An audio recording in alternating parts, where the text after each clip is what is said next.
ci ni koy waxe ci mbaaxam ak dayoom yàlla lim mu jagleel ñu doon ko ci sunuy wayjur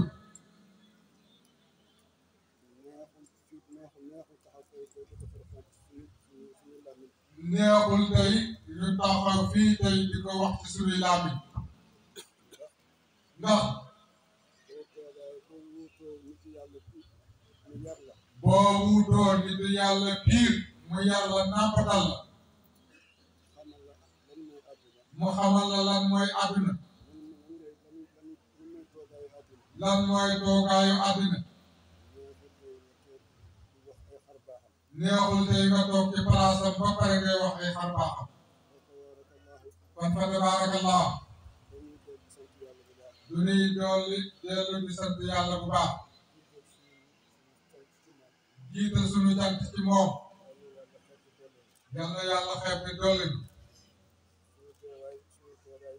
sunu toogaay fii tey yàlla la neex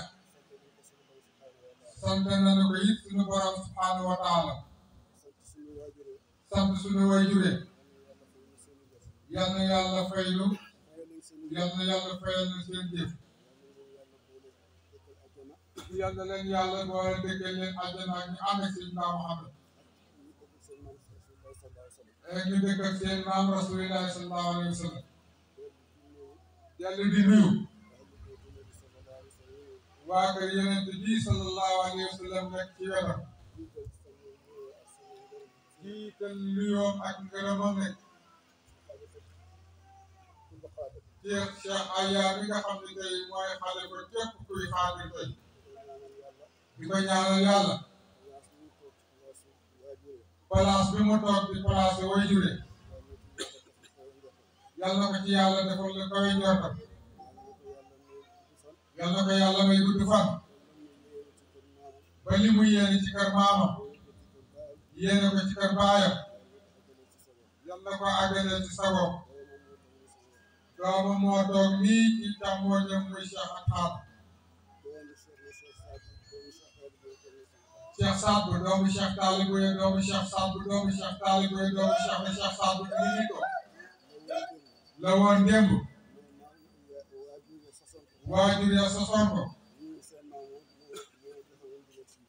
nii seen maam moom moo joxe woon digal ci guddi gi ñuy bépp taalibe xaadir dem leen bu mbokk fekk tànn Cheikh Saad Bou Diop kon tey bu ñu ñëwee ànd ak seen njaboot ñëw toog wettali ko kon boo fekkal na la cosaan démb yal na yàlla yokk seeni maqaama yéen ñëpp te barkeel leen ñett bi rek lay wax tey ndax lu nu dénkaane woon la ci kër gi guddi nabi sallallahu alayhi wa sallam bii bàyyi ñu yore ko ba bàyyi ba jóge fi bàyyi ko suñu xalifa ak anniversaire maam Cheikh Ahmad Diop ak ñu waxay la fii ñett yi rek la fi way juri bàyyi woon ñett yii mooy sembalu kër gi mu bëgg ci nekk képp koo xam ne ci kër gi nga bokk nii ngeen teewe ci guddi Yonent bi sallallahu alayhi wa sallam naka sa way juri daan defe muy di ko xayma bi képp koo xam ne kii aju nga ci kër gi njëlbeenu teertu xayma bi barki démb laa ko jox programme bi nekk Dakar barki démb première teertu xayma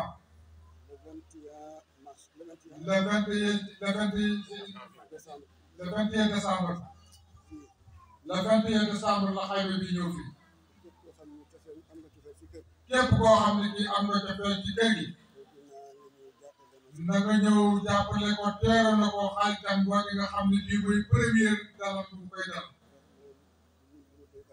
ndax loolu lu dénkaane la woon cofeel googu nag bu amee bàyyi saat bu jóg ngeen ko defal kon fa tabarakallah xanaa di wax ñetti baat yaa ayyuhal muslimuuna wal muslimaat yéen jullit ñu góor ñeeg jullit ñu jigéen usiikum bi taqwaallaah li anna taqwaa rasul nee na ñu leen di dénk jaamu yàlla ndax kat ragal yàlla moom mooy asaasu lépp mooy fondation lépp kullu xikmatin bi anna allaaha qad amaranaa bihaa lépp loo xam ne ni suñu borom mos na koo digal wala suñu borom digal nañu ko wajaba alaynaa an yakuuna kulla waaxida war na ci ñun nag loolu ñu nekk ci benn say jàpp ko benn suñu fukki loxo ñu nekk ci benn an yakuuna taqiyun ñu nekk nag ay way ragal yàlla di dëggu ahaba allaahu kulla muslimiina wal muslimaat bu ko defee boo soppee yàlla yàlla daf lay bëgg jullit bu góor rek jullit bu jigéen an yasruku ilayhimaa li maslahat fi nnaadi aw fi l-ilm képp koo xam ne kii sa mbokk jullit la ci xam-xam wala ci am-am loo ci mën a mbokk dimbali sa mbokk jullit nga dimbali ko ci aw fikri wala sax ci xalaat xel bu rafet ilaa an yasuuquna sabiilan fi umuurinaa haadihi ba mu des nag loo xam ne lii nag dañ koy ñaañante ci suñu mbir yi anna rasul sallallahu alayhi wa sallam ndax yonent bi sallallahu alayhi wa sallam qaala anna rabbihi firawna nee na day képp koo xam ne kii dimbali nga sa mbokk jullit rabbi maa daaba al abdi bépp boo fekk jullit bi mi ngi dimbali moroomu jullitam yàlla da koy dimbalal firawna abdihi fépp koo xam ne yaa ngi nekk sa yittey mbokk sa yittey moroomu jullit yàlla nekk sa yitte tabaarakallahu kon fa tabaarakallah lii dafay bàyyi Mouhamed Bachir mu àggale ko te di ñaanal ñëpp guddi gii yàlla na ko yàlla àggale ci sunu sago liñ ko doon mébét yëpp yàlla defal ko kon fa tabaarakallah yàlla yàlla defal la gudd fan bépp doomu aadama boo xam ne teew nga fii yàlla yàlla defal leen fajam aajo zaahiran wa baatin ci daraja yonent bi sallallahu alayhi wa sallam assalaamu aleykum wa rahmatulah